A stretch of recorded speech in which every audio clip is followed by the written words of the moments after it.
Vivian डसीना की इस statement से इतने ज़्यादा दिग्विजय ऑफेंड हो गए थे कि उनको गुस्सा आया, जिसमें बीच में रजत दलाल भी कूदे। जो है ना, अगर आप देखें तो ये स्टेटमेंट कहीं से गलत नहीं है, क्योंकि दिग्विजय बाकायदा एक प्लानिंग प्लॉटिंग के साथ आए, क्वेश्चन पेपर जो है ना पढ़ के आए।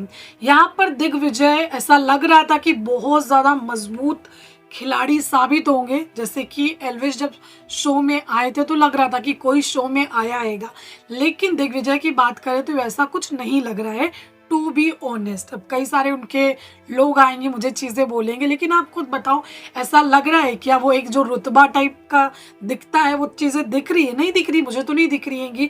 लेकिन वो एक प्लानिंग प्लॉटिंग के साथ आया है टोटली, जैसे कि उसको पता है कि टारगेट किसको करना है। विवियन डसीना को सबसे ज़्यादा टारगेट करना है और किसकी गैंग में रहने आया है। तो यहाँ पर जब रोहित शेट्टी ने पूछा कि आप बताइए कि दिग्विजय, मतलब लोगों से पूछ रहे थे कि दिग्विजय के यहाँ होने ना होने से क्या फ़र्क पड़ता है, जिसके बाद जब विवियन ने सवाल उठाया और सवाल मतलब कुछ ऐसा था कि क्वेश्चन पेपर पढ़ के आए तो मुझे तो कुछ नहीं दिख रहा हैगा, तो जाहिर सी बात है वो एक बाकायदा तैयारी के साथ आया हैगा।